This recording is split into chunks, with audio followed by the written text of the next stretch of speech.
Yes, we'll be talking about the state of the situations, the polity at this point in time. Yes, as you've seen there as well. Also, Chidoka joins us this morning, former Minister of Aviation, among several things. Good morning. Thank you for coming on today. Good morning. Thank you very much. Well, just a little bit of timeline, so that people can just have an idea of where this might be headed. Remember, in that particular report you just heard, the president on May 29 announcing a subsidy was gone. And when that came through, we saw the effects of the fuel price. It just spiraled. And then the NNPC themselves came forward with that price template, after which you went from, 195 naira per liter. Then it jumped up to different states, depending on where you are. We know Lagos is about 480. And then here in Abuja, you were seeing about 580 and then up to 615 at the moment. And so, but most recently, you've heard the NNPC also say, well, at the moment, they've got no intention to increase the petrol prices. Before then, though, the president did announce that there were going to be measures to alleviate the challenges, the pains, the economic hardships that lots of people were going through. So that is where we are today. So, Mr. Chidoka, from all of this, several policies the government has given, how would you describe the direction where we're headed? It's a tough one to predict where we're headed, but I can say that I can see some worrying signals from the government at this time, some very disturbing signals. Number one on the list of the disturbing signals I see is the fact that the president took decisions of monumental impact without a cabinet. So that, for me, is a suggestion that that cabinet will not play an important role in his government. Because if the decisions about fuel subsidy and the unification of the dollar was brought to council, and you had the diverse discussions from the various segments of the economy, it will have been interesting for us to see what will have been government decision about these issues. So you will have had the trade minister giving his view. You will have had the military giving their view. And I'll give you an instance. The 2027 budget of the military has about 29 billion. It has about almost 297 billion in capital expenditure. This 297 billion, as at the time the budget was passed, was about $695 million. So the military went on for procurement, I'm sure. All the major equipments they use are foreign-based. And then, as at June, you change the currency, you unify the exchange rate, and it goes to about 740, 750. Now, that budget of the military has been halved to $300 and something million. So they have two options: cancel existing contracts or renegotiate quantities with existing suppliers. Meanwhile, they are on a war in Nigeria, in the northeast, in the southeast. They are in internal security work. And now you've added ECOWAS, a military that is finding it difficult to find the budget to operate. So that's number one worry. Number two worry for me was when the National Assembly took the decision to appoint the minority leadership for the minority parties without the minority parties writing a letter to them saying, this is who we want. Now, the law does not stipulate you do that, but that has been the convention of the National Assembly. So what we have today is a minority leadership that seconds the motion of the majority in the House. So there is no vibrant conversation in the National Assembly about the quality of laws and decisions to be made. The third worry was that I thought that the 8 years of Buhari and the nepotism and the challenges in appointment we had with Buhari will lead us to a situation where we will have a more nationalistic approach to appointments. But Buhari destroyed the Nigerian military by allowing General Buratai to stay in the military longer than his retirement age, so a lot of officers were retired who could have made it to the top. Now, eventually, he appointed somebody from Cost 35 as the Chief of Army Staff. The guy dies in a plane crash. He leaves all the members of 35, leaves the members of Course 36, the first course in the Nigerian military that had a university degree. That was one of the most brilliant courses in the Nigerian military, Course 36. They were the first time the NDA awarded a degree to military officers. So they retired the whole of 35, 36, went to 37 to find somebody from Sokoto State. And he appointed him Chief of Army Staff. So he retired that cream of officers at the time when we needed their services most for Nigeria. Now President Tinubu comes. He leaves the Course 37, where this Chief of Army Staff is from, leaves Course 38, where the following course, goes to Course 39 and appoints a Yoruba man as Chief of Army Staff. Again, another bloodletting in the military. So we find a situation where everybody is now looking at who will be the president. Definitely the Chief of Army Staff will come from his ethnic group. So the loyalty of senior army officers is now in doubt. Okay. If we could just take a look at some of those issues, three of those points you highlighted. The first part being the president appointing, announcing some policies without his cabinet. Yes. Now, help us understand how this works, because for persons like that, while they campaigned and contested, we imagined that they were all ready, that they had contested, that they had consulted with several experts in different fields. That's why they came up with several documents. So him announcing a cabinet, what kind of impact will it have? Because you still have the perm sex who could do a job. I mean, sometimes they call them super perm sex, and so without ministers.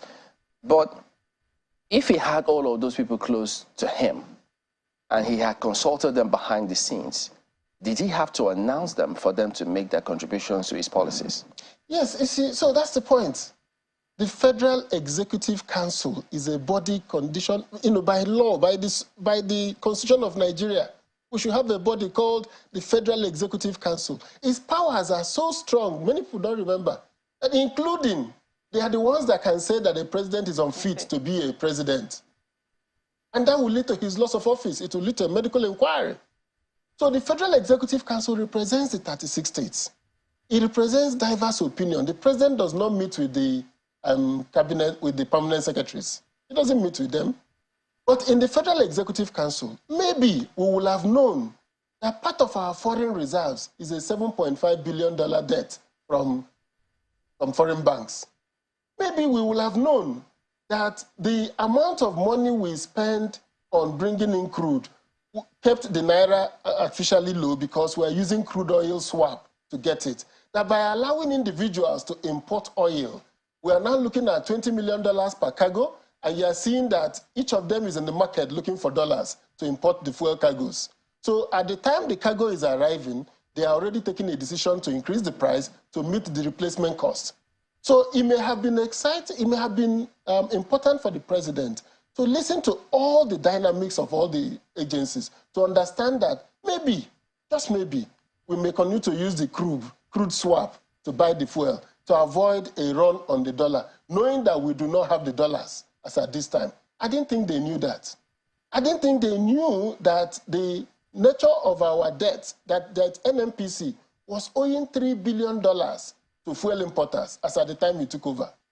So if you look at the dynamics of decisions taken, you could see clearly that the government was not abreast of the situation of the huge mismanagement of the predecessor government. The second part, I know my colleagues will come in pretty soon, but that second part where you then say the National Assembly announced minority leadership without a list from the political parties. Yes.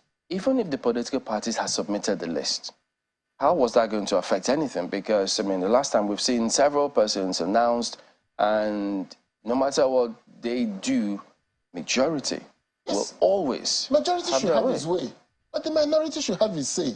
But the beauty of that, but they still have the opportunity to have their say on the floor of the Senate. Yeah, you can go to the floor of the Senate and speak, but the leadership of the Senate, the decision to decide which motion comes to the floor, the decision to decide how we spend the money of the Senate, how we go on recess is taking a leadership.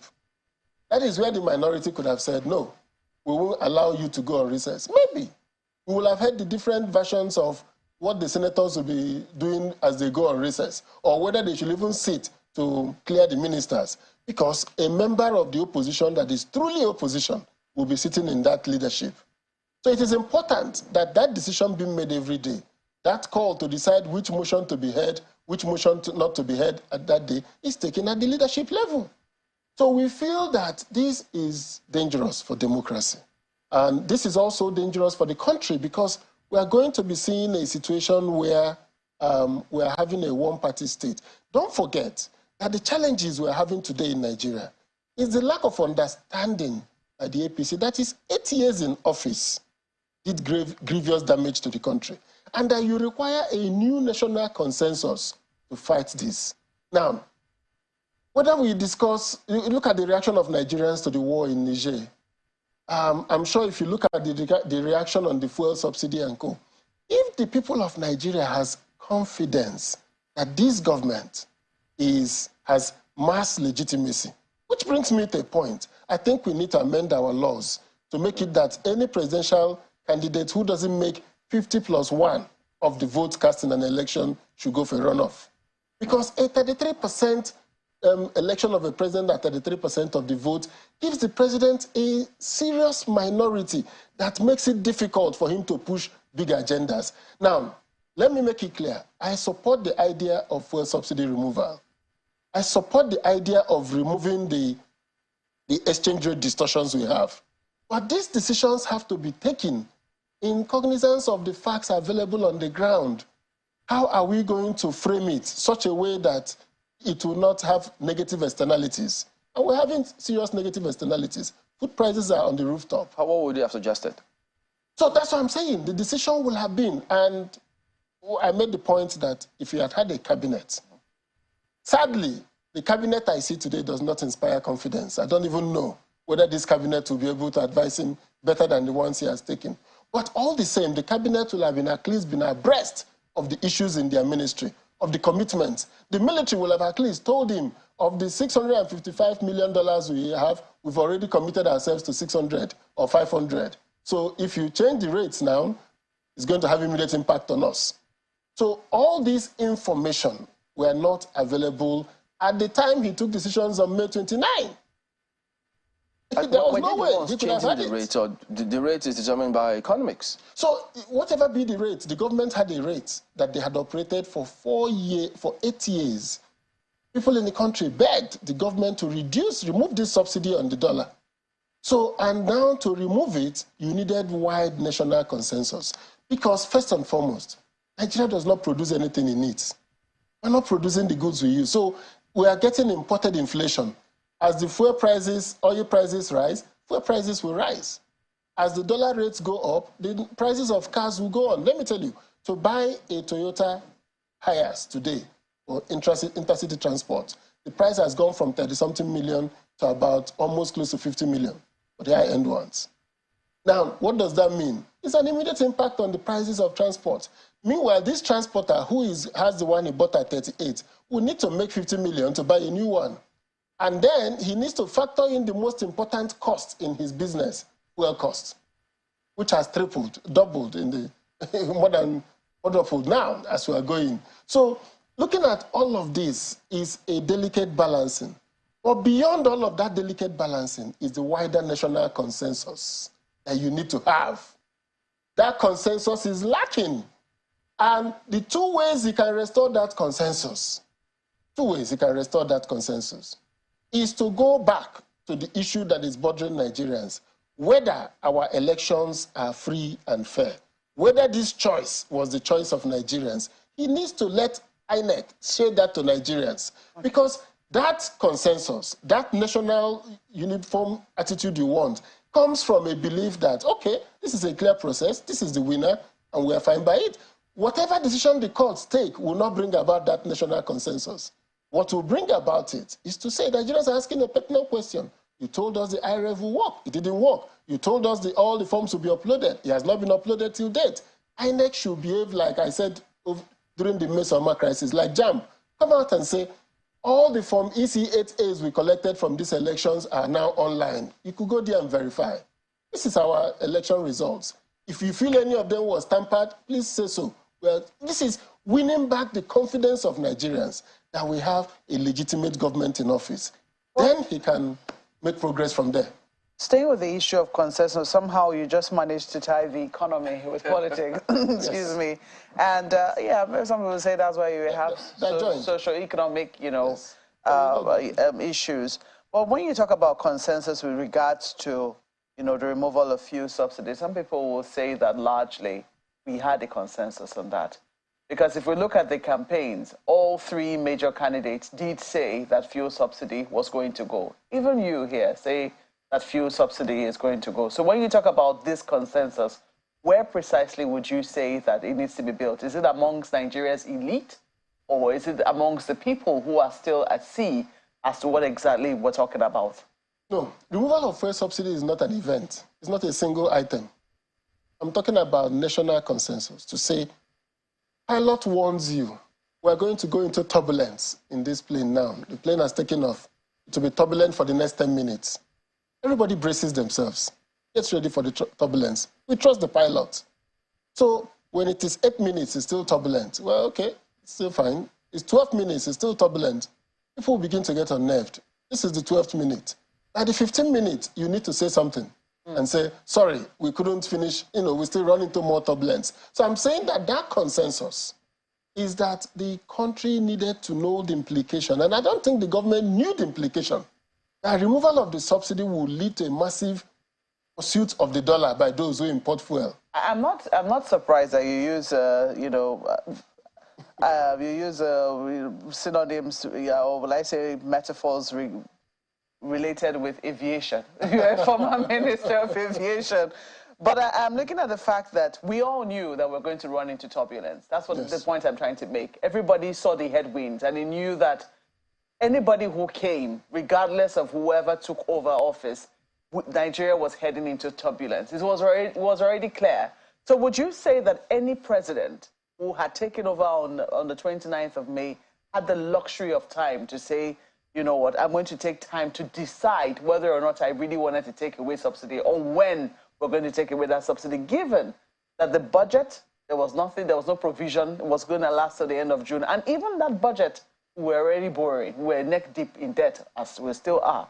So would you say that the president had the luxury of time to determine or even tell those who were watching at that point in time that, look, I'm not going to continue with this particular policy?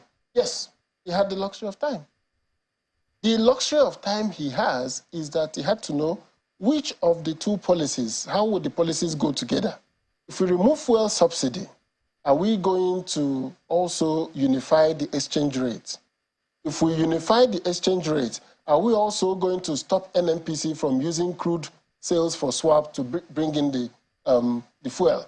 Because don't forget, NNPC was the sole importer until May. So removing the subsidy is not an event.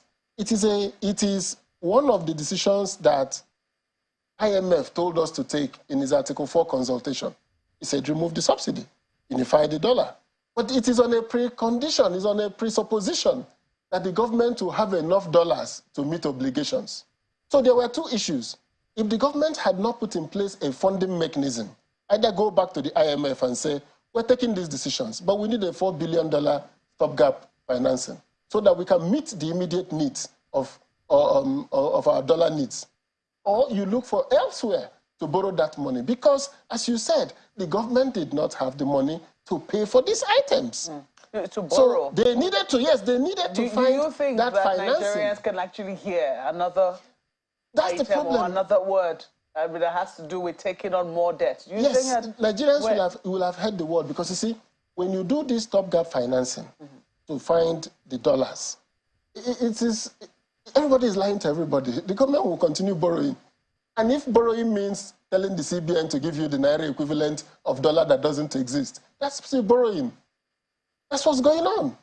There's no dollar coming. So the government is taking money from the central bank. So it is important that we think about this in a holistic manner. It is important that at the end of the day, that there is a Nigeria and Nigerians who will bear the brunt of this policy. Looking for the dollar stopgap is in order to be able, once you open up a demand, there will be an initial wave of demand, but it will stabilize. That stabilization period, that turbulent period I'm talking about, that 20 minutes of turbulence, is something you need to prepare for and say, when I do this, I'm going to find the foreign exchange to pay for this.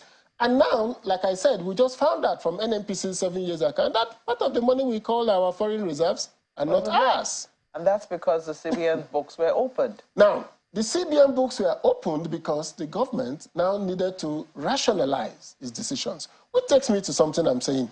We should not harass regulators. If the CBN governor has done something wrong, you should allow an audit to happen in the CBN. You should allow for a query to be issued to him. He should be made to face the music by going through a process. Using the State Security Department to arrest him is equals to harassment.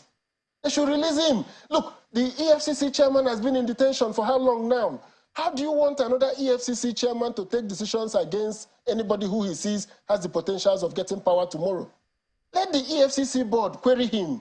Let the EFCC, let him face through the process. Let the EFCC as an institution, go through punish him, go through a process. Let me take you up on this issue of NAS and the opposition, the minority leadership which you raised. And some people will say that it is no longer as simple as it looks on the surface when you talk about the election of, well, let's say just leadership in general, because we also saw the battle between parties within the ruling party, the majority party within the National Assembly, and how they too were sort of resisting the intervention of their own party leadership within. They eventually had their way, but it was, a very tough battle.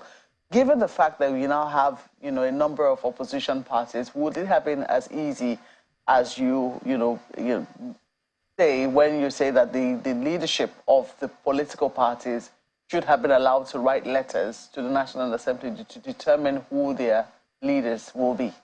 Of course. The biggest minority party takes the minority leadership. The second largest in number takes the deputy. There are clear ways of sharing it. It's not... We've done it before. The MPP was there in the House before. AD was there. We've been done before in the past. It's not new. Why are we behaving like if Nigeria started again today? Since 1999, we've been doing that. Yeah, so what is required is that PDP bring us the minority leadership. PDP will go and conduct an election. There may be opposition inside PDP. I want to be, you want to be. But once we settle it inside PDP, we forward a letter to the National Assembly. This is who the caucus have chosen. So it may still have returned the same people. Isn't that what happened? No, that's not what happened. The parties were not involved. They said it's only a business of the senators. So if there was a vote on the floor, so if they were angry, couldn't they have said, well... No, you see, that's the thing I'm telling you about this democracy. This is the first time a real politician is in office. So he just played the politics. They knew who they wanted. They collected the signatures of those they wanted. So Abaribe was the minority leader of the PDP when he was in PDP. And you saw how he behaved in the National Assembly. Is that what you're seeing today from the minority leadership we have? What? We can't say is their style? We don't know what goes on in those kind of places. So my point is that in a democracy, we need vibrant opposition. We need communication. Speaking about opposition, pardon me to jump in there. Yes. I'm just wondering the role of opposition in this country. Yes. And not just now, over time. I mean, we see in some parliaments, they constitute what they call a shadow government. Yes. If there's a policy here with the government, they come up with an alternative policy, which they think, look, we think if you apply it this way, you will get this kind of results. We don't see that here. Because first of all, we're not a parliamentary system, so we don't have shadow cabinets. Yeah, but we don't have to be parliamentary to come up with those ideas. In presidential system, you don't see shadow cabinets. But let's talk about the ideas that you talked about, which is what you're hearing from me. This is the alternative view. You shouldn't have done this at this time. You should have done this with this. And we will soon start publishing our regular papers on government rule. Now, the PDP in itself was a party in government for 16 years. Its instincts are that of a government party. It's not that of an opposition party. And it has taken us 8 years now to begin to realize Smell the coffee. We are smelling the coffee that, well, it's not just 4 years and we're back. It looked like we're just gone, we're just coming back the next day. Now we are beginning to see that PDP itself needs to be reformed. PDP itself needs to renew itself. It needs to reimagine itself to begin to play the role of opposition. Knowing fully well now that we have a politician as president, if PDP does not get its acts together, it will be an extinct party. So we need to wake up, smell the coffee, find the kind of leadership that will represent us in an opposition atmosphere, and begin to do the work of opposition, begin to do the work of mobilization, begin to imbibe the work of technology. Our last 4 years has taught us a bitter lesson that a young party can come up and take away PDP's strongholds in one election cycle.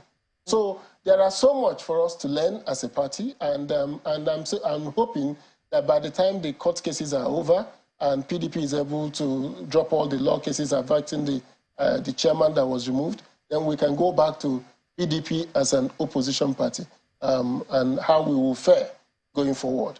But so far, I think that what is important is that Nigerians are committed to seeing that we take the right decisions to make progress. But in doing that, we're saying that the government has to understand that you need the governance infrastructure. You need to think through policies. You need to win back the confidence of the people. You need to show Nigerians that the effort of the last 8 years will take us almost another 8 years to recover. But in that, you need everybody to come on board. Yeah, but isn't it clear? I mean, so sometimes people say that these things usually happen at an elite level, and that maybe what we should be talking about is an elite consensus. When everyone sees that the ship is about to tank, I mean, shouldn't everybody be pulling together and seeing how it is that they can come together regardless of whether or not they voted the captain? It's easier said than done. And it's the point about elite consensus in Nigeria. It is critical that we have elite consensus. Part of the elite consensus is increasing worry I have that we're beginning to get to the point where the big man, the strong man, can use his wherewithal and take power in Nigeria. In the days of the MPN, it was a consensus. They came together and brought in a Shagari who didn't have the resources to be president. Even President Buhari didn't have the resources to be a president. So we need to go back again to that system where there are people who come together. Because the idea that the president determines who is the chairman of the party, the Senate president, the Speaker of the House, and all of that is an anathema to democracy. Because what happens is that they can sit in a room and he says, this is how we are going. And everybody says, yes, sir. Well, if you remember that Shagari cannot say that because Umezoke was from the MPP in the House of Reps. Joseph Wyas was in the Senate. Akinloye was a strong national chairman of the MPN. So you dare not look at Akinloye and say, this is the decision. No, he has to represent the interests of the MPN, of the party. So we need to go back to that democracy where the elites come together to choose leadership. Because the idea that we can, a strong man, that resources is the key to becoming president, as we are seeing now, is going to portend grave dangers for Nigeria's democracy.